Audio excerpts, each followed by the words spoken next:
திராவிட முன்னேற்ற கழகம் எம்ஜிஆருக்கு கொடுத்த தொல்லையில் 1% தொல்லை கொடுத்தா நீ நிற்க மாட்டடா தம்பி. நீ உன் துறையில் நீ இதுவரைக்கும் கான்ட்ரிபியூஷன் பண்ணியிருக்கியா? எம்ஜிஆர் எத்தனையோ நலிந்த இயக்குநர்களை வாழ வச்சிருக்காரு. நீ என்ன பண்ணியிருக்க இது வரைக்கும்? உன்னுடைய கான்ட்ரிபியூஷன் என்னப்பா தம்பி? குறிவைத்தால் தவற மாட்டேன், தவறினால் குறி வைக்க மாட்டேன் இப்படியா சொன்னாரு? நல்லா போய் படத்தை பார்ப்பா தம்பி. எவனா எழுதி கொடுக்குறதாவது படத்தை பார்த்துட்டு முடிவு பண்ணு. குறி வைத்தால் தவற மாட்டேன், தவறுமானால் குறியே வைக்க மாட்டேன். 100 கோடிக்கு உங்க கட்சி அடகு வச்சிருக்கேன். நீ அதை வச்சுனாட்டா இப்போ 100 கோடி கொடுத்து ஒரு 2 மாநாடு நடத்தியிருக்கான், 4-5 ரோட் ஷோ நடத்தியிருக்கான். அதுக்காக நீ உன் கட்சி அடகு வச்சிருக்க. எஸ்ஐஆருடைய என்ன ப்ராப்ளம் எஸ்ஐஆர்னால அப்படின்றத உனக்கு சொல்ல தெரியும்? கட்சி சார்பில் கண்டன ஆர்ப்பாட்டம் யாரை எதிர்த்து நடத்துற? திமுக எதிர்த்து நடத்துற. எஸ்ஐஆர் திமுக கொண்டுச்சு எதுவுமே தெரியாம, அண்டர் புரியாம எதையோ ஒன்று எழுதி கொடுக்கறது, ஏதோ ஒன்று பேசுறது, பொய்யும் புரட்டம் வந்து கதையை அள்ளி விடுறது, வீராவசம் பேசின உடனே அதை பார்த்துட்டு ஏமாறுறதுக்கு என்ன ஒன்று சினிமா பார்த்து ரசிகர்கள் பார்த்தியா தமிழ்நாட்டு மக்களை?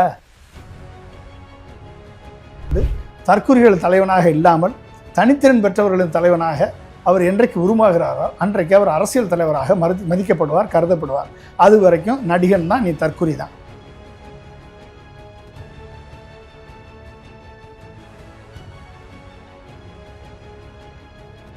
ஆச்சி அதிரசமா விடுங்க, கையில தட்டி சூடான எண்ணெயில பொரிச்சா அதிரசம் ரெடி.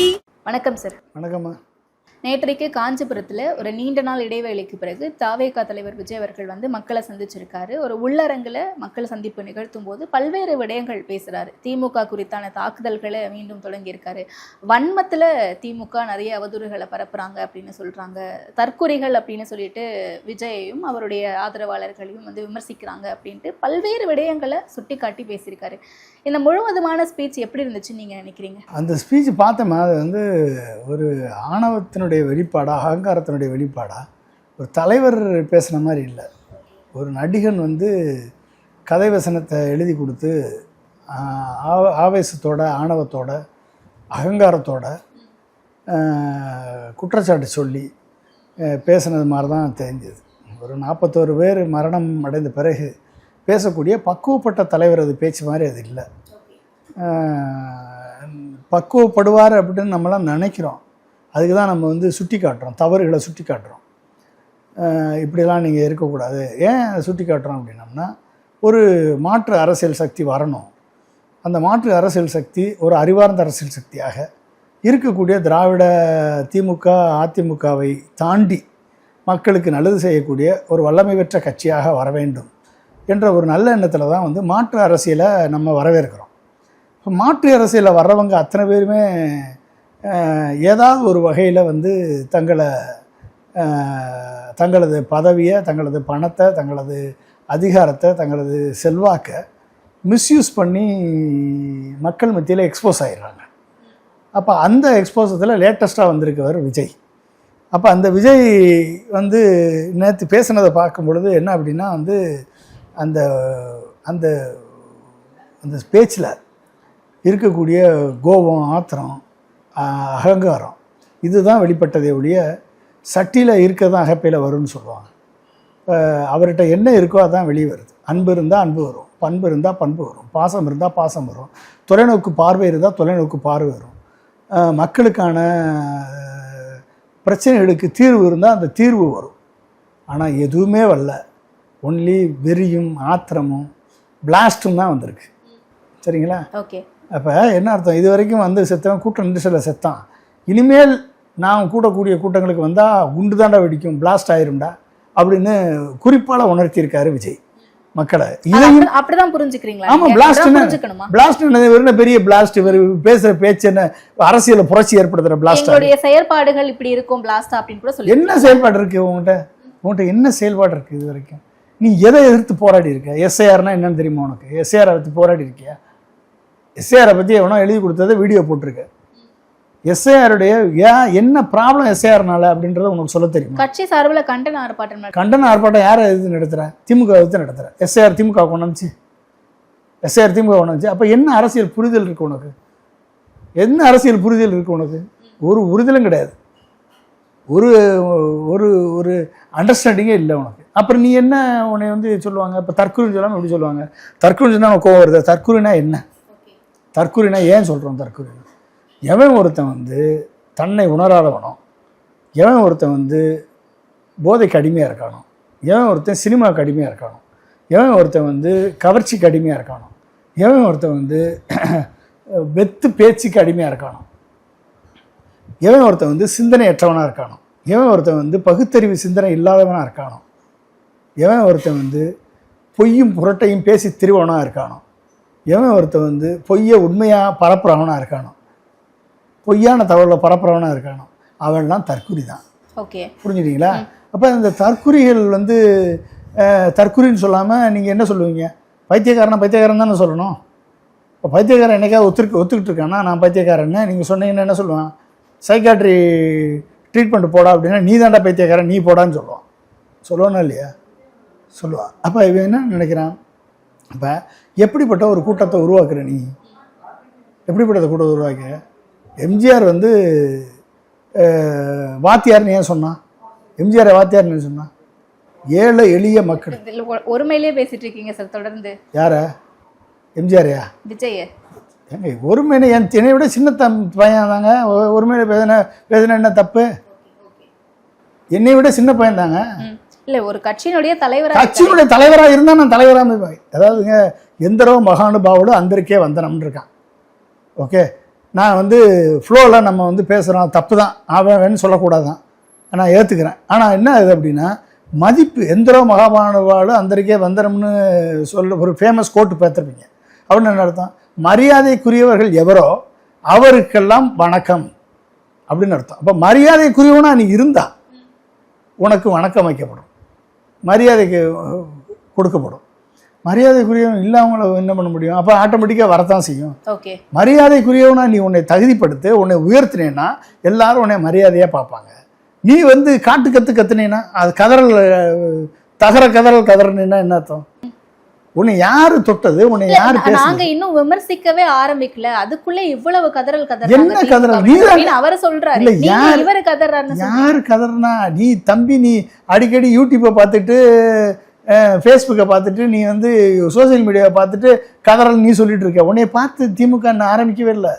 திராவிட முன்னேற்ற கழகம் எம்ஜிஆருக்கு கொடுத்த தொல்லையில் 1% தொல்லை கொடுத்தா நீ நிற்க மாட்டடா தம்பி, நீ நிற்க மாட்டப்பா.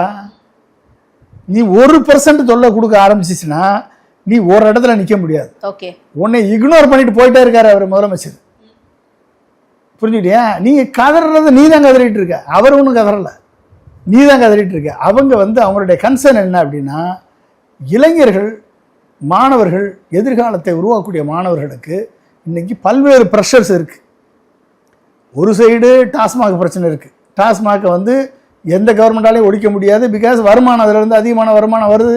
அந்த வருமானத்தை நீக்கிறதுக்கு வளர்ச்சியை கொண்டு வந்தால் தான் இந்த வருமானத்தை குறைக்க முடியும். அப்போ அந்த ஒரு சிக்கலில் கவர்மெண்ட் இருக்குது. ஒரு சைடில் எடப்பாடி கவர்மெண்ட்டில் 3.5 லட்சம் கிலோ கஞ்சாவை பறிமுதல் பண்ணாங்க. ஸ்டாலின் 6.5 லட்சம் கிலோ கஞ்சாவை பறிமுதல் பண்ணி கஞ்சா ஒழிக்க ட்ரை பண்ணுறாரு. அதையும் மீறி வருது. அப்போ ஒரு சைடில் போதைக்கு அடிமையாக இருக்கான், ஒரு சைடில் கஞ்சாவுக்கு அடிமையாக இருக்கான், ஒரு சைடில் சினிமாவுக்கு அடிமையாக இருக்கான், ஒரு சைடில் சோசியல் மீடியாவுக்கு அடிமையாக இருக்கான், ஷார்ட்ஸு ரீல்ஸு இதுக்கு அடிமையாக இருக்கான். இத்தனை அடிமையாக இருக்கவனை மாற்றி அவனுக்கு தனித்திறன் பெற்றவனாக உருவாக்கி அவனை வந்து அடுத்த நிலைக்கு மதிப்பு கூட்டப்பட்ட வேலை வாய்ப்புக்கு அவனை தகுதிப்படுத்தக்கூடிய பணியை முதலமைச்சர் முடிஞ்ச அளவு செஞ்சுட்டு இருக்கார். ஏன் முதலமைச்சர் பார்த்தா டாஸ்மாக ஒழிக்கக்கூடாதா அப்படின்னு இவங்க ஈஸியாக சொல்லிடுவாங்க. அதில் வரக்கூடிய 40,000 கோடி வருமானம் ஒன்று. நீ என்னதான் பண்ணாலும் ஒழிச்சாலும் கம்ப்ளீட்டாக ஒழிச்சாலும் கள்ளச்சாராயம் வரத்தான் போகுது. அதை கொஞ்சம் கொஞ்சமாக ஒழிக்கணும், அதை ஆக்சஸை லிமிட் பண்ணணும், எல்லாருக்கும் கிடைக்கிற மாதிரி படுக்காமல் தகுதியுள்ளவர்கள் தான் கிடைக்கணும், அதுவும் கொஞ்சம் தான் கிடைக்கணுன்ற கவர்மெண்டல் மெஷர்ஸை இனிமேல் எடுத்து ஆகணும். ஓகே, இதை வந்து கவர்மெண்ட் பண்ணி ஆகணும். இந்த குற்றச்சாட்டு கவர்மெண்ட் மேலே இருக்கு, அதை ஒத்துக்கிறோம். கஞ்சாவை போலீஸ் அதிகாரிகள் முதற்கொண்டு ரவுடி அரசியல்வாதி அத்தனை பேர் இணைஞ்சு பண்ணுறான். கட்சி வேறுபாடே கிடையாது. டிவிக்கே இருக்கணும் பண்ணுறான், பிஜேபியில் இருக்கணும் பண்ணுறான், ஏடிஎம்கே இருக்கணும் பண்ணுறான், டிஎம்கேல இருக்கணும் பண்ணுறான். கட்சி வேறுபாடு இல்லாமல் கஞ்சா வேலை நடக்குது. அதில் வந்து ஒரு மிகப்பெரிய எக்கானமி ரன் ஆகிட்டு இருக்கு. அதில் போலீஸும் உடந்தையாக இருக்குது. இத்தனையும் மீறி சட்டம் ஒழுங்கை பாதுகாக்க வேண்டிய பொறுப்பு ஒரு முதலமைச்சருக்கு இருக்கு. இதை தாண்டி அவரால் என்ன பண்ண முடியும்? இதெல்லாம் பண்ணுறதுக்கு என்ன பண்ணணும்? இதுக்கெல்லாம் பண்ணுறதுக்கு ஒரு கடுமையான நடவடிக்கை எடுக்கிறதுக்கு ஒரு இன்வெஸ்டிகேஷன் விங்கு தனியாக இருக்கணும், போலீஸ் ஃபோர்ஸை ஆர்குமெண்ட் பண்ணணும். அடுத்து வந்து வளர்ச்சியை கூட்டி டாஸ்மாக் வருமானத்தை நம்பி இல்லாமல் வளர்ச்சியில் வரக்கூடிய வருமானத்தை கன்சாலிடேட்டட் ஃபண்டுக்கு அதிகமான பணத்தை கொண்டு வர்றதுக்கு, நான் டேக்ஸ் ரெவன்யூ இன்க்ரீஸ் பண்ணுறதுக்கு முயற்சி எடுக்க வேண்டிய சூழலில் கட்டாயத்தில் இருக்காரு. அந்த முயற்சியில் முதலமைச்சர் பண்ணிட்டு இருக்காரு. அப்போ அதில் என்ன பண்ணுறாரு? ஒரு சைடு வந்து வளர்ச்சியை உருவாக்குறாரு. இந்தியாவிலேயே இரட்டை இலக்க பொருளாதார வளர்ச்சி அடையக்கூடிய மாநிலமாக தமிழகத்தை உருவாக்கியிருக்காரு. 11.19% ஜிஎஸ்டிபி growth ரேட்டு கொண்டாந்தாச்சு. வெளி மாநில முதலீடை ஈர்க்கணும். எடப்பாடியும் ஜெயலலிதாவும் சேர்ந்து கொண்டாந்த முதலீட்டை 5,80,000 கோடி, அதில் வந்து 10% தான் அவங்களால கன்வெர்ட் பண்ண முடிஞ்சுது 10 ஆண்டுகளில். 4.5 ஆண்டுகளில் ஸ்டாலின் வந்து 11 லட்சம் கோடியை உள்ளே கொண்டாந்துருக்காரு. இதில் 80% கன்வர்ஷன் ரேஷியோ கொண்டாந்துருக்காரு. இது ஒரு பக்கம் வளர்ச்சிக்கு ஒர்க் பண்ணிட்டு இருக்காரு, ஒரு பக்கம் கஞ்சாவை பிடிச்சிட்டு இருக்காங்க, ஒரு பக்கம் டாஸ்மாகை குறைக்கிறதுக்கு முயற்சி பண்ணுறாங்க. இன்னும் அவங்களால முடியலை, அது ஃபெயிலியர் தான். இன்னொரு பக்கம் நீங்கள் வந்து மாணவர்களை வந்து தனித்திறன் பெற்றவர்களாக மாற்றுறதுக்கு ஸ்டெப் எடுக்கிறாரு.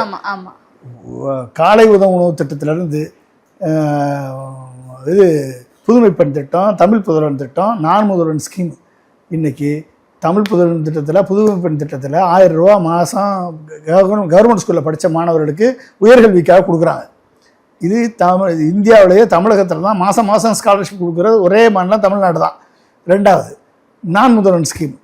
கிட்டத்தட்ட ஒட்டுமொத்த எஜுகேஷன் பிரமிடில் 1.6 லட்சம் பேர், 1,60,00,000 பேர் 10th 8th drop out, 12th drop out. 60,000 to 70 லட்சம் பேர் தான் டிகிரி முடிச்சிருக்கான், டிகிரி பிஜி முடிச்சிருக்கான்.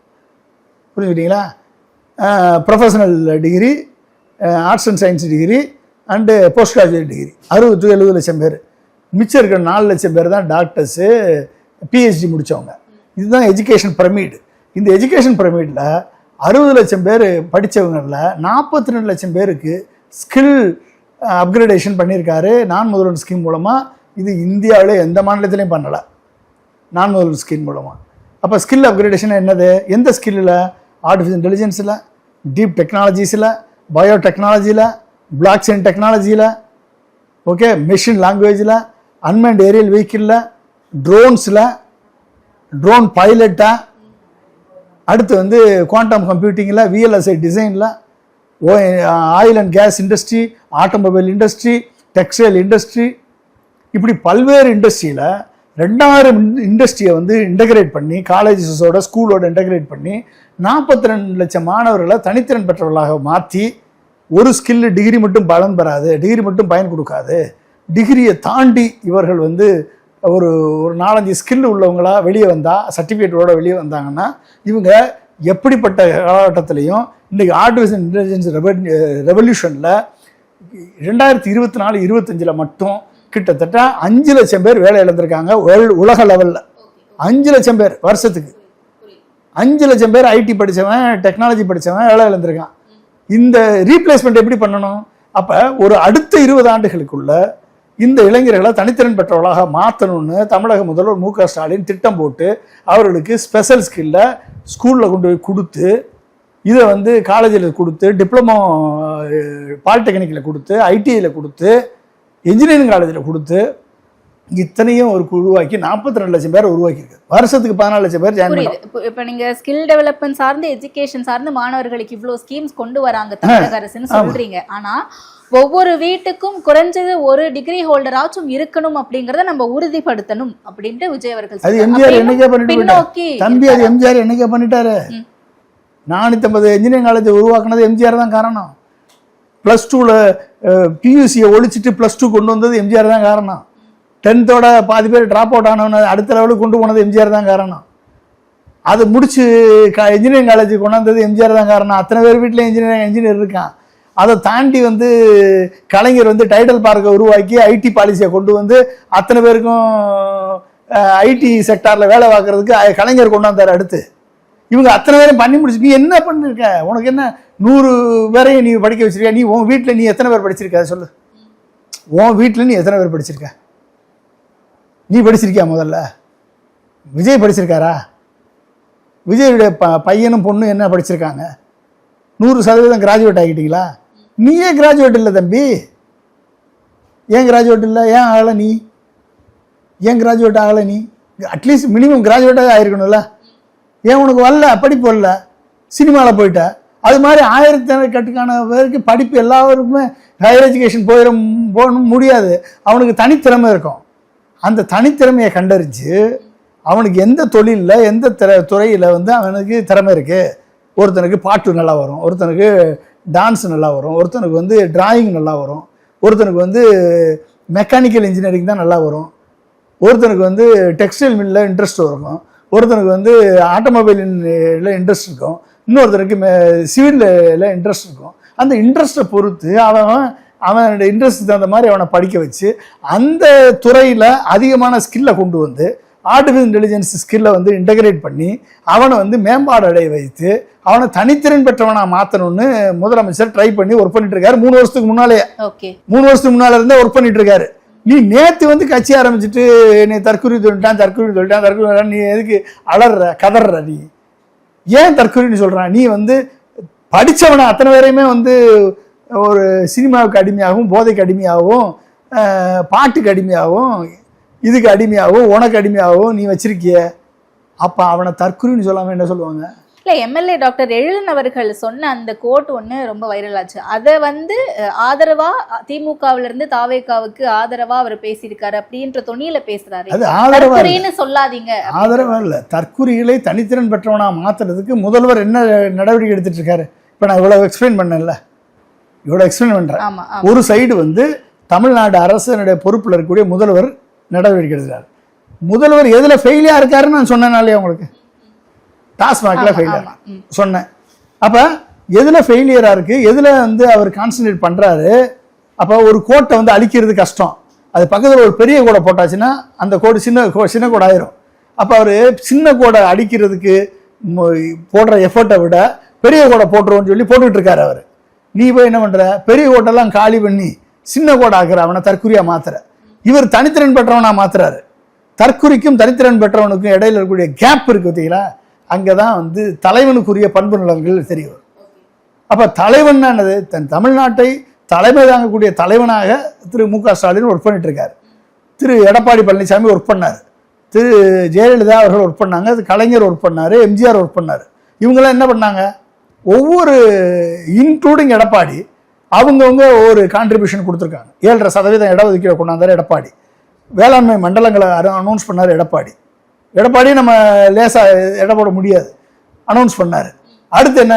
அவரால் முடிஞ்ச அளவுக்கு அத்திக்கடவு அவிநாசி திட்டத்தை கொண்டு வந்தார். இப்படியெல்லாம் வந்து ஒரு நம்ம ஓபிஎஸ் இருக்கும் போதும் ஜல்லிக்கட்டுக்கு சட்டமாக்கினார். இப்படி ஒவ்வொரு தலைவர்களும் தன்னால் முடிஞ்ச அளவுக்கு கான்ட்ரிபியூஷனை கொடுத்துருக்காங்க. நீ என்ன கான்ட்ரிபியூஷன் கொடுத்துருக்காது? அதற்கான வாய்ப்பை தானே கேட்கிறாரு. என்ன வாய்ப்பு? நீ உன் துறையில நீ இது வரைக்கும் கான்ட்ரிபியூஷன் பண்ணிருக்கியா? உன் சினிமா துறையில, நடிப்பு துறையில இது வரைக்கும் நீ என்ன அது சாதிச்சிருக்கியா? உன் நடிகர் சங்கத்துக்கு ஏதாவது உதவி இருக்கியா? நடிகர் சங்கத்துக்கு இது வரைக்கும் நீ கொடுத்த நிதி என்ன சொல்லு? நலிந்த நடிகர்களுக்கு நீ சென்ன உதவி என்ன? எம்ஜிஆர் எத்தனையோ நலிந்த இயக்குநர்களை வாழ வச்சிருக்காரு, எத்தனையோ நலிந்த நடிகர்களை வாழ வச்சிருக்காரு எம்ஜிஆர். நீ என்ன பண்ணியிருக்க இது வரைக்கும்? உன்னுடைய கான்ட்ரிபியூஷன் என்னப்பா தம்பி சொல்லு. உன் கான்ட்ரிபியூஷன் என்ன? நீ என்ன பண்ணியிருக்க? நீ வந்து நீ பண்ணவன் தான் இங்கே அரசியலுக்கு வரணும்னு நான் சொல்லலை.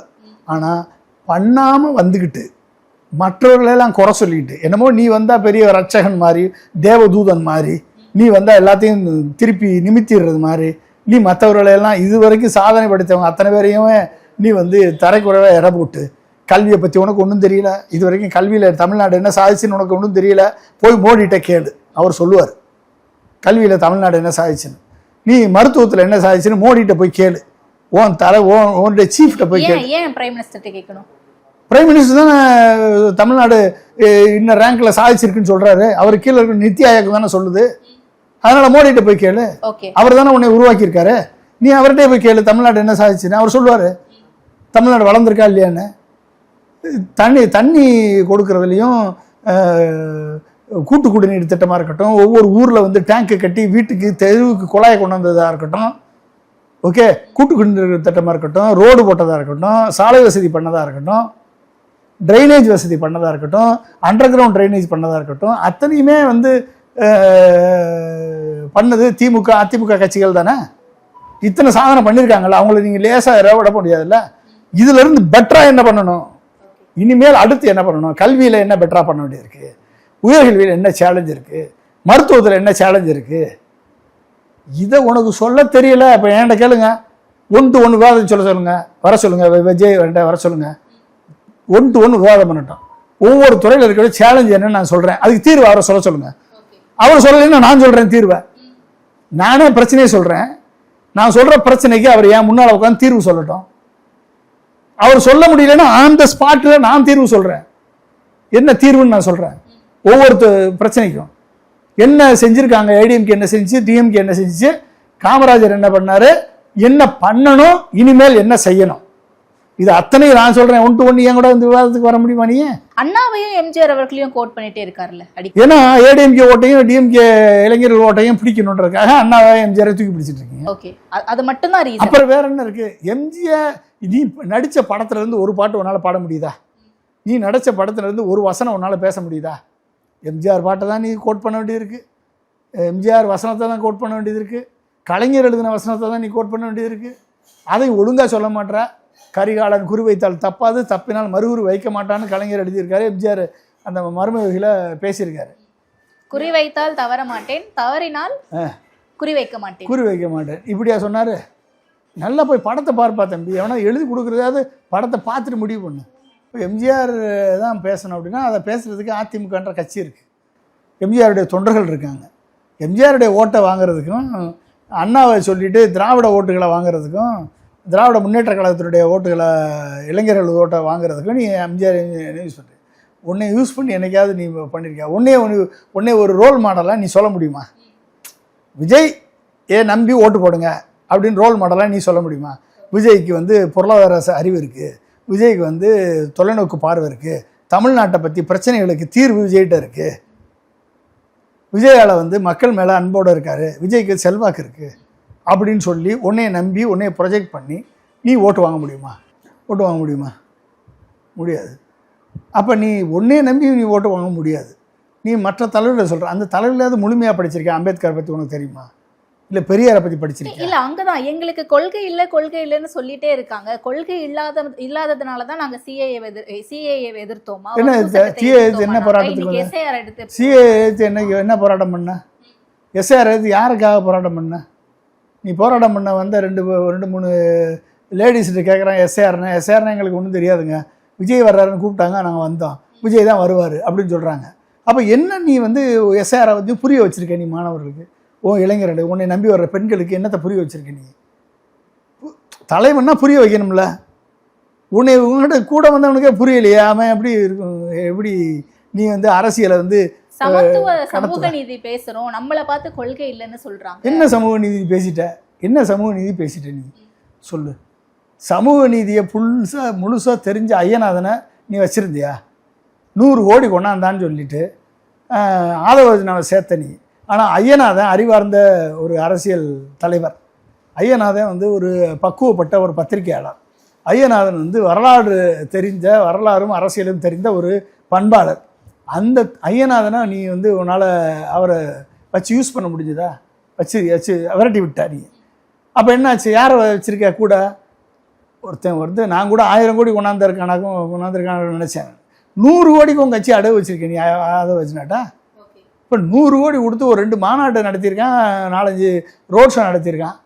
அதுக்காக நீ உன் கட்சி அடவு வச்சுருக்க. நீ எப்படிப்பா தம்பி நீ வந்து ஒரு தலைவன் நீ சொல்ல முடியும்?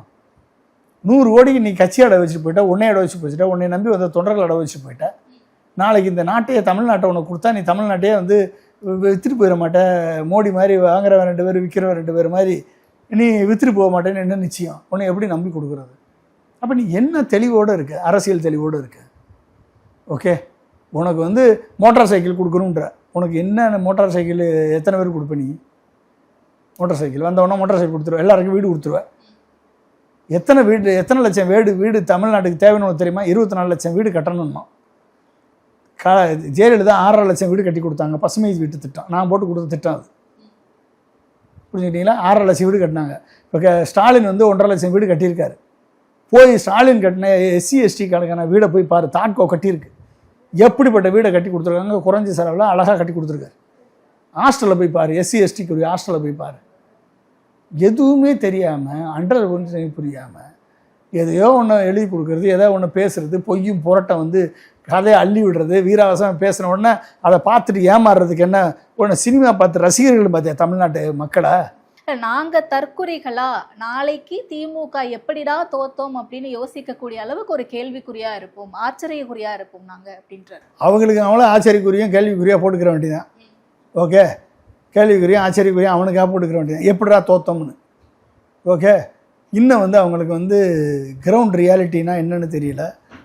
ஏற்றி வச்ச கல்ட்டு ஃபிகர்னு நினச்சிக்கிட்டு இவர்கள் வந்து தலைகால் தெரியாமல் ஆடிட்டு இருக்காங்க. அவங்கள வந்து 2026 தேர்தல் பக்குவப்படுத்தின பிறகு தன்னை அரசியலில் ஒரு சரியான ஆளாக உணர்ந்த பிறகு அதுக்கப்புறம் தான் அரசியல் பக்குவம் வந்து விஜய்க்கு வரும். அதுக்கப்புறம் அரசியல்னால் என்னென்னு புரிய வந்த பிறகு தன்னையும் ஒரு தனித்திறன் பெற்றவனாக, தற்குறி என்ற நிலையிலிருந்து தனித்திறன் பெற்றவனாக தன்னையும் அவர் மாற்றிக்கொண்டு தற்குறிகள் தலைவனாக இல்லாமல் தனித்திறன் பெற்றவர்களின் தலைவனாக அவர் என்றைக்கு உருவாகிறாரோ அன்றைக்கு அவர் அரசியல் தலைவராக மதிக்கப்படுவார், கருதப்படுவார். அது வரைக்கும் நடிகன்னா நீ தற்குறி தான். நிச்சயமா அப்படியான ஒரு நாள் வருமா அப்படின்னு வெயிட் பண்ணி பார்ப்போம். நன்றி.